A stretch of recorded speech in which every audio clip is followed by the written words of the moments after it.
Buenos dias, mi amigas. Today is Friday and it's another vlog for me. Pasensya yan na din yung boses kasi empermo pa rin iyo hasta ara. So as what I've said, it's Friday and it's my day off. Taki si Kayla ara, taki kami na Catholic Church and PSD Drum and Lyre will perform for the Sinulog Parade. We are so excited kasi first time kanila yan invite aki. Actually last year no sila naman man perform, so taki kami aratan wait hasta man start el program.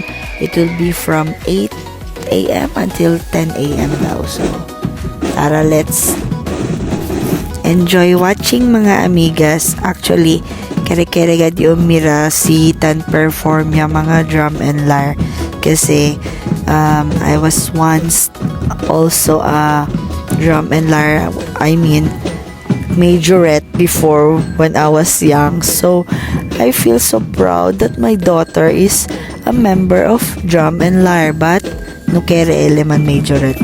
Oh ha, okay, watch lang muna.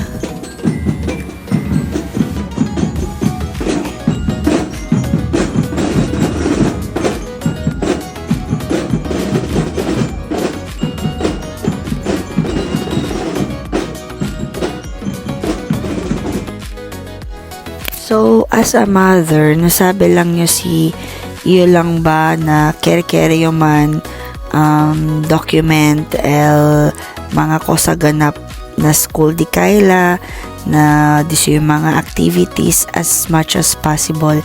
Kere yo saka mga pictures, lalo yung mga videos kay eventually sabi yo after 10 years pwede pa rin iyo man look back mga milestones di suyo, and which is really I am grateful for to witness kasi tambulolya iyo, pasensya yan na di may grammar, I'm so very taglish Englishera kasi ako besh.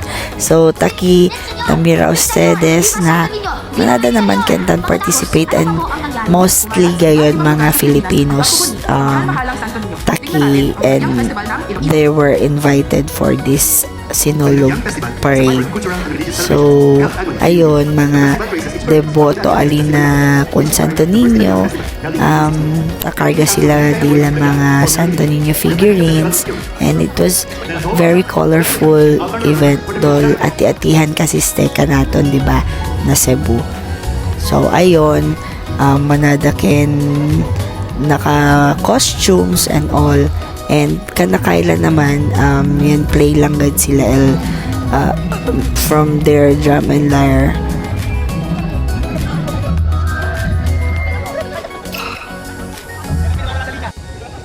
So viva Pete Senor, Talia el Santa Niña de Amon. We pray for world peace and good health.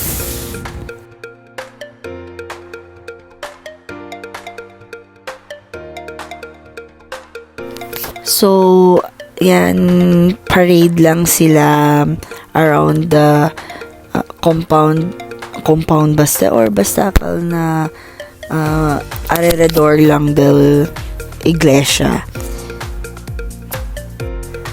We really love Qatar because pwede pa rin kami man experience akal mga celebrations na church, because not all in the Middle East same like na Qatar na siya na iglesia para na Katoliko, and very open country gayod Qatar.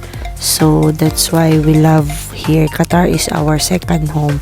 As you can see, allowed kami man celebrate mga ansina feast of Santo Niño and all. So we are grateful for Qatar for giving us the chance to celebrate something like this. Abar after kel, yadali kanila free food stub, then isa ka lang LLDC snacks kabar pabulbida yatamen. And then later on man continue kami na as usual el routine pag Friday grocery and all. So after el morning ganap, el afternoon ganap naman is grocery time. And as usual, takitamin kami tan grocery plus ikot-ikot lang, basta pasok lang sa budget el grocery weekly. And then tan crave iyo something sweet, so yan buy iyo gummy bear. Ayon, tiyempo ya para pag nakashare. Gracias.